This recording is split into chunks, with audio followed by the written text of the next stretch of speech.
Donc on a fait un timing serré pour aborder un sujet qui est finalement infini, puisqu'on va parler parcours d'achat omnicanal.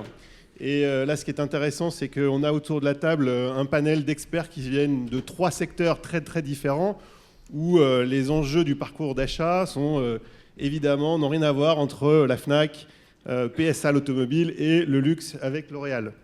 Alors juste un petit mot d'introduction sur Actito. Je pense que la plupart d'entre vous ne connaissent pas encore, c'est normal. Actito est une solution de marketing relationnel de nouvelle génération qui vient de débarquer en France. Et on va dire que Actito va proposer aux marketeurs de faire ce qu'ils ont toujours rêvé de faire, c'est-à-dire du marketing relationnel en se libérant de la contrainte technologique et en se focusant sur les enjeux métiers grâce à une solution agile et grâce aussi à de l'accompagnement et du service. Donc tous ceux qui veulent mettre en place des programmes relationnels multicanaux, que ce soit email, SMS, push notif, réseaux sociaux et autres, eh bien viennent nous voir et arrivent à déployer des programmes en quelques mois et non plus en 1 an ou 2 ans de chantier qui n'en finissent plus. Donc on est dans cette logique de, et c'était ce que disait tout à l'heure Michael aussi sur le tag management, fluidifier le marketing et rendre la technologie accessible aux utilisateurs. Voilà. Alors juste en introduction par rapport à cette thématique du parcours d'achat omnicanal, moi je voudrais vous livrer un scoop que j'ai vu sur Internet la semaine dernière. Amazon est mort. Alors ça m'a un petit peu choqué quand j'ai vu ça. Tout à l'heure, Alexandre venait de nous dire que le web était mort. Donc maintenant que le web est mort, Amazon est mort avec le web. En fait, ça se rejoint. Alors, c'est pas moi qui le dis, c'est un gourou de l'université de New York qui s'appelle Scott Galloway et qui dit en fait, pas tout à fait qu'Amazon est mort, mais qui dit que le modèle pure player initié par Amazon est mort. Et que pour que Amazon continue sur sa lancée de croissance, il va falloir qu'il bascule sur du vrai omnicanal, c'est-à-dire devenir des click and mortar, ce que sont la Fnac depuis l'origine. Donc c'est une bonne nouvelle pour les retailers. Et d'ailleurs, pas plus tard qu'il y a 2 jours, il y avait une news comme quoi Amazon était sur les rangs pour racheter une chaîne de 4000 points de vente aux États-Unis qui s'appelle Radio Shack. Donc c'est bien le move vers ce fameux omnicanal, ce fameux click and mortar. Alors, si on prend le cas du luxe, en l'occurrence, merci pour mes petites notes, le cas du luxe. Laurent, vous me disiez que le modèle traditionnel, et tout à l'heure, La Roche-Posay insistait là-dessus, L'Oréal, c'est un modèle média, c'est de générer du désir au travers du média et d'envoyer les clientes vers les magasins. Comment est-ce que le digital trouve sa place, finalement, dans cette chaîne de valeur? Est-ce qu'on peut vraiment parler d'un parcours d'achat digitalisé omnicanal? Très, très grande question. Alors déjà, je vais dire qui je suis. Donc, je suis Laurent Laforêt. Je travaille pour L'Oréal, mais je travaille pour une division particulière de L'Oréal, qui est la division des produits de luxe. Donc, le nom de L'Oréal n'apparaît jamais, mais ce qui apparaît, c'est le nom de marques comme Lancôme, Yves Saint Laurent, Armani, Diesel, Cacharel, Kiehl's, Urban Decay, voilà, j'en oublie, et Biotherm. Et j'en oublie évidemment d'autres. Donc chacune de ces marques a vit sa vie séparément pour le consommateur qui les achète. Alors, de façon paradoxale, je dirais que le luxe, c'est totalement antinomique à ce qui peut exister sur Internet. Le luxe est réservé à une élite large. Nous parlons dans notre disposition de sélectivité, c'est-à-dire que nous ne souhaitons pas vendre à tout le monde, et nos produits sont vendus dans des réseaux relativement sélectifs. OK. Puis de l'autre côté, vous allez avoir Internet, qui est un mass média extrêmement large, où tous les consommateurs vont parler de vos produits. Et en plus, on est des marques qui attirent évidemment un immense intérêt, qui séduisent très fortement et qui vont générer évidemment un discours très très large. Donc, quand on parle d'omnicanal par rapport aux marques du luxe, on est dans une situation qui est quasiment un brouillard total. C'est-à-dire que tout le monde parle de vous sur Internet. Et je voudrais vous passer quelques petits slides. Bon, c'est des choses qui sont évidemment évidentes. Pardon, les slides sont en anglais, mais voilà. Nous, il va se passer ça sur nos marques tous les jours. C'est-à-dire que le rapport classique top-down d'une marque, et en particulier d'une marque du luxe, Aujourd'hui, il est quasiment en train de disparaître. Donc là, vous voyez ce qui est en train de se passer, évidemment, sur tout ce qui peut se passer dans les environnements des réseaux sociaux. Il faut que j'appuie. Voilà. Mais si on va vers la révolution du mobile, voilà, regardez ce qu'on fait tous les jours avec nos mobiles. Et on va parler, évidemment, de toutes nos marques, toujours. Donc, même chose évidemment sur le social, les gens vont parler de notre marque, c'est-à-dire que le contrôle du discours que nous pouvions avoir auprès du consommateur est en train d'une certaine manière de s'étioler. Et aujourd'hui, quand on regarde, par exemple, qu'on s'intéresse à un parcours d'achat d'un consommateur, donc nos marques sont distribuées dans des réseaux sélectifs, donc le réseau des parfumeries ou des réseaux de type Sephora, Marionneau, Douglas, Nocibé. Donc vous avez, on lit, le slide se lit peut-être pas très bien, mais vous aviez précédemment, disons, la façon assez naturelle d'acheter des produits. De façon assez habituelle, nos marques communiquaient à la télé ou communiquaient par la presse. Et puis ensuite, on allait dans un point de vente, on regardait le produit, on avait une beauty advisor qui nous conseillait sur le produit. Tout cela est totalement perturbé par Internet. Le consommateur, je vais vous montrer un slide intéressant. Voilà, le consommateur, évidemment, il rentre finalement souvent toujours par un excitement key touch point qui peut être la télé, mais qu'il sera probablement de moins en moins. Sur les populations de moins de 35 ans, il est clair que la télé aura un impact de moins en moins fort. Et puis ensuite, le consommateur, il fait quoi ? Son premier réflexe, c'est d'aller sur Internet pour chercher une information sur nos produits.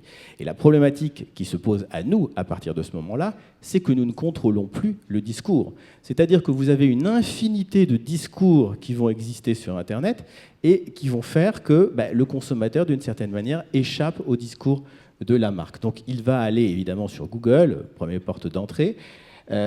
Nous espérons qu'il aille sur notre site Internet. Donc des stratégies spécifiques doivent être mises en œuvre pour que votre site Internet devienne véritablement un carrefour d'audience.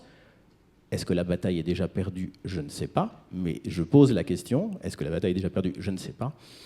Et ensuite, évidemment, en particulier sur des marques qui génèrent des discours sur Internet, il va aller chercher les avis des autres consommateurs pour décider si oui ou non il va acheter un produit. Et ce discours nous échappe sur Internet. Vous avez des blogs, des blogueuses à l'infini qui vont parler de vos produits. Et puis il va aussi chercher des how-to, c'est-à-dire des tutoriaux, comment je peux utiliser ce produit, qu'est-ce qu'il va m'apporter. Et encore une fois, problématique de contrôle de la marque. Et puis enfin, espérons-le, il achète le produit. Mais le parcours sur Internet n'est pas fini. Il a acheté un produit sur Internet et il a acheté un produit à 95% dans un magasin physique, ne rêvons pas. Il va aller sur Internet, il va retourner sur Internet pour retrouver des avis consommateurs, retrouver des tutoriaux pour ensuite savoir comment utiliser le produit ou être rassuré sur son produit. Voilà ce qui est en train de se passer dans notre industrie sur Internet. Donc nos enjeux sont absolument stratégiques. Comment je réussis à recréer un contact direct entre ma marque et mon consommateur final. Et là, la data a un rôle extrêmement important. Alors, le problème que nous avons sur la data, c'est que nous ne contrôlons pas, à quelques exceptions près, comme la marque Kiehl's, nos réseaux de distribution. Et évidemment, la data, c'est le sang d'une activité d'un retailer ou d'un e-retailer. Et nous allons avoir énormément de difficultés à ce qu'il nous donne sa data. On peut parler de tas de choses sur le sujet, mais c'est un petit peu de... Enfin voilà, ça reste un aimable discours. Donc aujourd'hui, la data, elle reste contrôlée par les retailers. Et nous avons ce problème que j'évoquais précédemment. Comment je reprends le contrôle de mon discours avec mon consommateur et comment je reprends le contrôle de la data. Alors, il y a plusieurs stratégies. Je m'occupe du digital sur l'Europe, donc vous allez avoir des pays très différents. Vous allez avoir des pays de department stores comme en Grande-Bretagne où il est possible d'avoir des comptoirs où on va pouvoir capter la data. Et puis prenons la situation française où nos produits sont distribués par... des Sephora, des Marionneau, des Nocibé, des Douglas et des parfumeries beaucoup plus traditionnelles. Et là, évidemment, il est très compliqué de prendre la data. Alors que le contrôle de la data, il est stratégique pour pouvoir demain recréer ce contact direct entre nos marques et son consommateur final. Alors nous avons quelques stratégies. Je vais vous donner des exemples. Je vais vous donner un autre exemple intéressant qui est voilà, des exemples qui reposent sur l'échantillonnage. Donc voilà, par exemple, ici vous avez la marque Biotherm. Donc on va essayer, parce que bon, c'est très gentil de collecter des datas sur Internet, mais un consommateur vous donne sa data s'il a un vrai intérêt pour vous la donner. Sinon, il ne vous la donne pas. Donc là, nous essayons massivement de développer des stratégies d'échantillonnage sur Internet qui nous permettent de collecter de la data et qui, en plus, on va aller directement sur l'autre slide, qui est sur Yves Saint Laurent. Alors, ça ne marche plus. Bon, tant pis. Ah voilà, il faut revenir. Voilà, sur Yves Saint Laurent. Donc là, on est encore une fois dans une stratégie de collecte de data. Si on peut scroller un petit peu, on va voir. Donc, et en même temps, nous allons essayer de réémettre un discours de marque et de contenu autour de Black Opium, que je vous invite à acheter. C'est l'un des grands succès du moment dans toutes vos bonnes parfumeries. Nous sommes en rupture de stock parce que c'est un très grand succès, mais à partir du mois de février, vous le retrouverez dans toutes les parfumeries d'Europe. Voilà. La page publicitaire donc, du moment.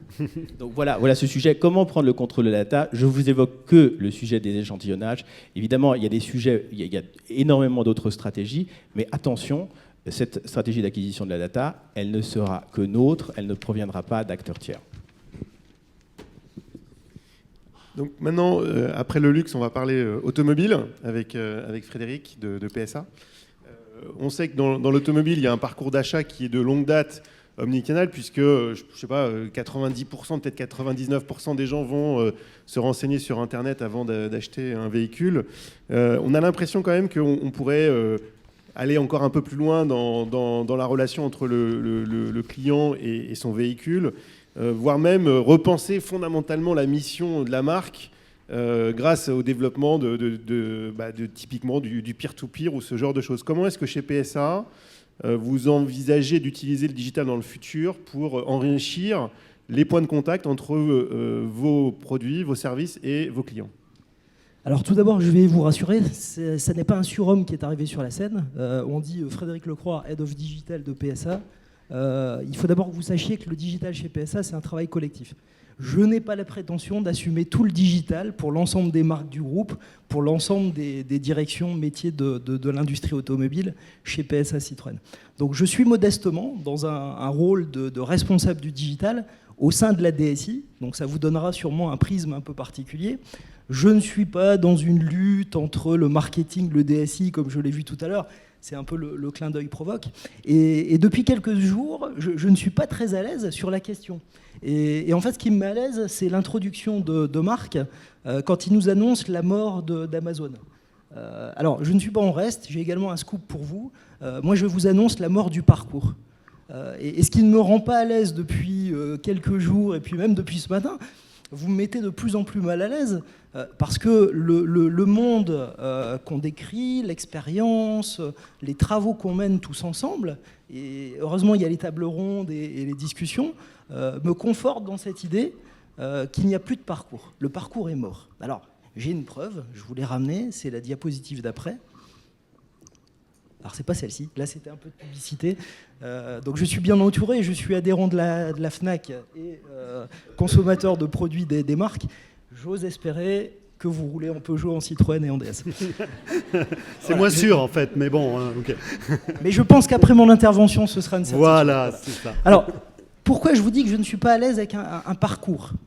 Ici, vous avez 1/100, 1/1000 de l'expérience de nos clients. Et je suis plus à l'aise avec la terminologie anglaise. Quand on parle de customer journey, là, je me sens plus à l'aise.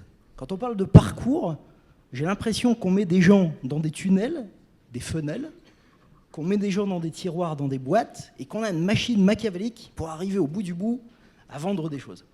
Et c'est vrai que, je disais, c'est un travail collectif chez PSA.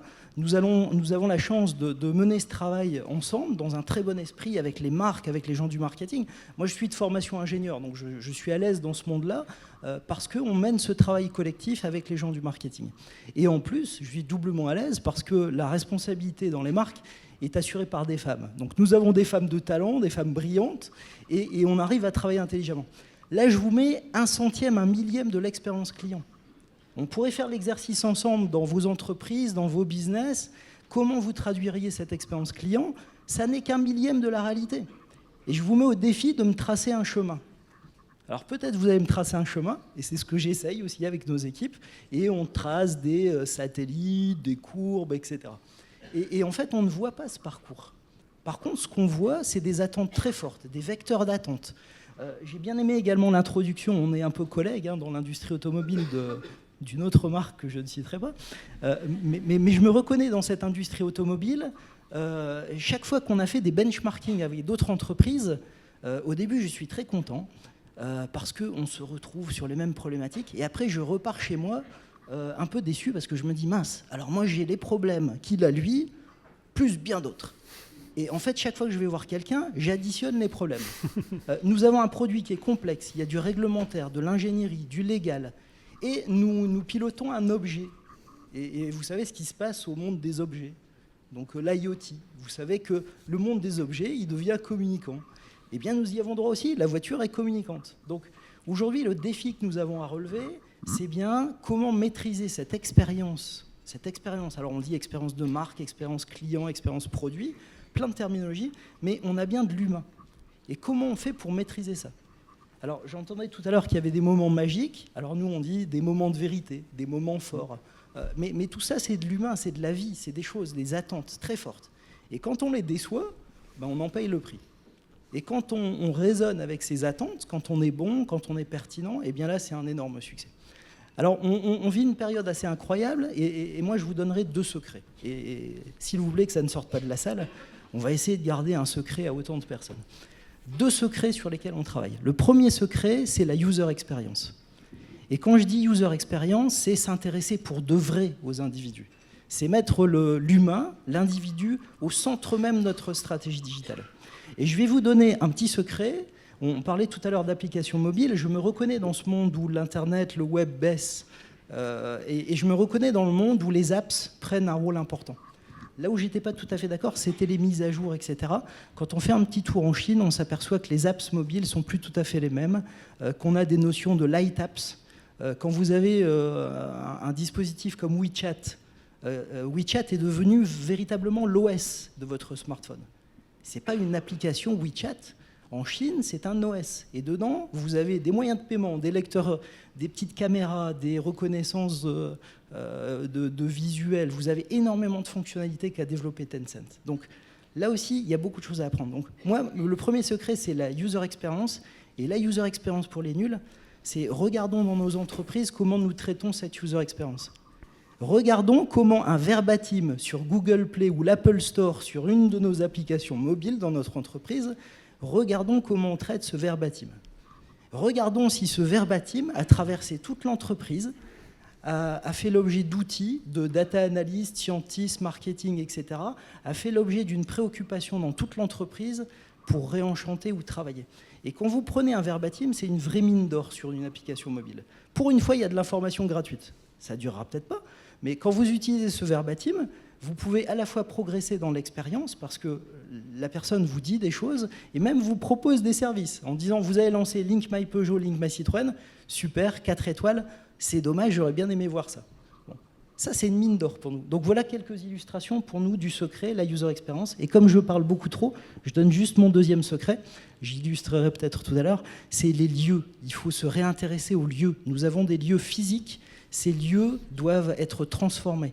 Ils doivent être plus interactifs, plus attractifs. Vous avez ici des illustrations de projets, de concepts qu'on travaille pour une superbe marque qui est la marque DS.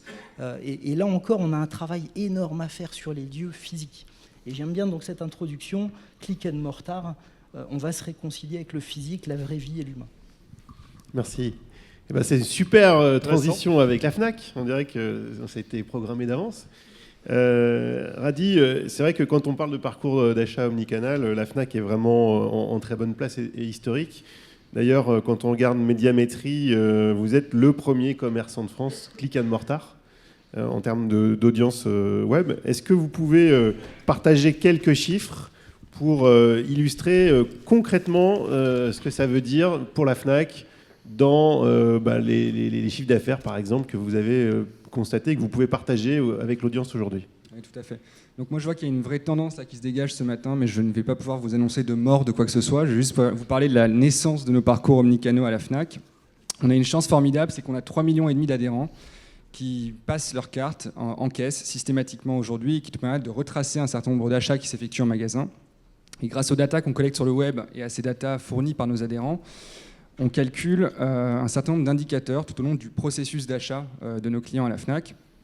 Et je vais vous en partager 3 qui illustrent très bien cette notion de cette dimension multicanale aujourd'hui dans l'achat des clients Fnac. La première, c'est la préparation de l'achat. Quand je parle de préparation de l'achat, il y a un indicateur qui est le fameux effet repos qu'on a mesuré à plusieurs reprises. Et puis début 2014, je peux vous affirmer que 70% de nos adhérents qui ont acheté en magasin avaient consulté au préalable un de nos supports digitaux. Donc j'ai mis fnac.com, c'est un peu réducteur, on peut aussi parler des applications mobiles. Mais en tout cas, on sait qu'ils sont venus et on sait que pour la moitié d'entre eux, ils sont venus la veille de leur achat. Donc il y a une vraie dimension de préparation qui est illustrée par ce premier chiffre-là. Le deuxième chiffre, c'est la proportion du chiffre d'affaires qu'on réalise sur le site fnac.com qui a une composante multicanale. Qu'est-ce que j'appelle une composante multicanale? C'est un achat qui a été effectué sur .com, livré en magasin, soit en 1 heure, soit en 1 jour, ou même un achat qui a été effectué en magasin sur des stocks qui n'existaient pas dans le magasin physique, donc qu'on allait piocher à l'entrepôt central. Et ce chiffre-là, il est assez intéressant parce qu'il est de 38% sur le 3e trimestre 2014. Et ce qui est d'autant plus intéressant, c'est la progression par rapport au 3e trimestre de l'année 2013, parce qu'on a fait quasiment un x2 sur la part de nos comportements d'achat multicanaux. Donc, au-delà des stratégies, des projets, des ressources qu'on affecte à ce type de problématique-là, on voit que les clients sont de plus en plus demandeurs et se dirigent vers ces comportements d'achat. Si on avance un peu dans le processus d'achat, il y a donc les clients qui ont passé leur commande sur .com et qui vont aller récupérer leur colis en magasin. Lors de la collecte de ce fameux colis, un client sur 4, un client multicanal sur 4, finit par racheter quelque chose à la Fnac, souvent dans la même catégorie de produits que le produit principal qu'il a acheté. Ça peut être un accessoire, un périphérique, un composant, un produit de l'écosystème. Donc il y a au-delà du service rendu sur la mise à disposition rapide d'un produit en magasin, il y a aussi tout le cercle vertueux qui se déclenche lorsque ce client-là arrive dans le magasin Fnac et qu'il repart une fois sur 4 avec un produit complémentaire. Juste là-dessus, vous avez fait des actions particulières au niveau des magasins et des vendeurs pour que ça se produise? Parce que moi, j'ai entendu, à l'inverse, des enseignes qui se plaignaient du fait que dans les magasins, finalement, quand ils étaient en collecte, ouais, ils avaient l'impression d'être réduits à un point de retrait et qu'ils perdaient leur rôle de commerçant. Alors aujourd'hui, ce qu'on a surtout mis en place, c'est des stratégies commerciales sur le site fnac.com pour inciter les clients à se diriger vers le magasin. Les personnes qui livrent les colis aujourd'hui au retrait des achats en magasin sont à disposition pour répondre à des questions, proposer des services complémentaires. En termes de stratégie CRM pure, on ne l'a pas encore déployé, mais c'est prévu sur le premier trimestre de cette année. Il y a un dernier chiffre sur les parcours multicanaux. Enfin, quoi de mieux que le mobile finalement pour illustrer l'appétence multicanale de nos clients. Aujourd'hui, on a une application mobile qui a été revue sur Android, iOS et qui a glané 2 prix récemment à la nuit des favoris, donc qui fonctionne très bien, qui est plutôt plébiscité. Et on a un nombre de téléchargements mobiles et surtout un parc d'actifs qui est très important. Et c'est l'autre KPI qu'on suit. Aujourd'hui, on a une part de plus en plus importante et surtout extrêmement croissante de nos ventes sur Fnac.com qui proviennent de ce levier-là.